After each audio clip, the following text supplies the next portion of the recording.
হিজরতের কাহিনী, মক্কা থেকে মদিনায় যাত্রা। মক্কায় ইসলাম প্রচার করার পর প্রায় ১৩ বছর ধরে নবীজি সাল্লাল্লাহু আলাইহি ওয়াসাল্লাম ও সাহাবারা ভীষণ নির্যাতন সহ্য করলেন। কুরাইশরা মুসলমানদের ওপর অত্যাচার চালাত, কেউকে পেটাত, কেউকে হত্যা করত। তখন আল্লাহর নির্দেশ এলো, মুসলমানরা মক্কা ছেড়ে ইয়াসরিব বা পরে নাম হলো মদিনা চলে যাবে। ধীরে ধীরে সাহাবারা মদিনায় চলে গেলেন, কিন্তু নবীজি সাল্লাল্লাহু আলাইহি ওয়াসাল্লাম থেকে গেলেন। একদিন কুরাইশরা পরিকল্পনা করল, আমরা সবাই মিলে মুহাম্মদকে একসাথে হত্যা করব। তখন আল্লাহর পক্ষ থেকে হযরত জিবরাইল আলাইহিস সালাম এসে জানালেন, হে রাসূল, আপনি মক্কা ছাড়ুন। রাতের ঘটনা। রাসূলুল্লাহ সাল্লাল্লাহু আলাইহি ওয়াসাল্লাম রাতে আলী রাদিয়াল্লাহুকে নিজের বিছানায় শুতে বললেন। তিনি নিজে কোরআনের সূরা ইয়াসিন পড়ে আল্লাহর উপর ভরসা করে কুরাইশদের ঘিরে থাকা ঘর থেকে বেরিয়ে গেলেন। আশ্চর্যের বিষয়, শত্রুরা তাকে দেখতে পেল না। সূরা সাওরের গুহায় লুকানো।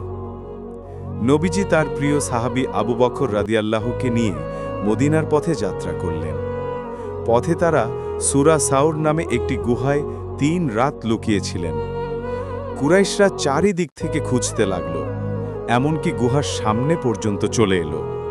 আবু বকর রাদিয়াল্লাহু ভয় বললেন, ইয়া রাসূলুল্লাহ, তারা যদি নিচে তাকায় আমাদেরই দেখে ফেলবে।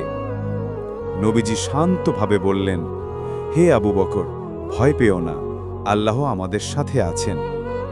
আল্লাহর কুদরতে গুহার দরজায় মাকড়সা জাল বুনে দিল আর কবুতর ডিম পেড়ে বসল। কুরাইশরা দেখে বলল, এখানে কেউ ঢুকতে পারে না। এভাবেই আল্লাহ তাদের রক্ষা করলেন। মদিনায় পৌঁছানো। কিছুদিন পর তারা নিরাপদে মদিনায় পৌঁছে গেলেন। মদিনার মানুষরা রাসূলুল্লাহ সাল্লাল্লাহু আলাইহি ওয়াসাল্লামকে আনন্দের সাথে স্বাগত জানালো। তারা নবীজিকে নেতা বানালেন। এই হিজরত ইসলামী ইতিহাসের সবচেয়ে বড় মোড় ঘুরিয়ে দিল, কারণ এরপর ইসলাম ধীরে ধীরে শক্তিশালী হয়ে উঠল। শিক্ষণীয় বিষয়। আল্লাহর উপর পূর্ণ ভরসা করলে অসম্ভব সহজ হয়ে যায়। বিপদের সময় ধৈর্য ও সাহস জরুরি। হিজরত প্রমাণ করে ইসলাম শুধু নামাজ রোজা নয়, এটা একটা পূর্ণাঙ্গ জীবন ব্যবস্থা।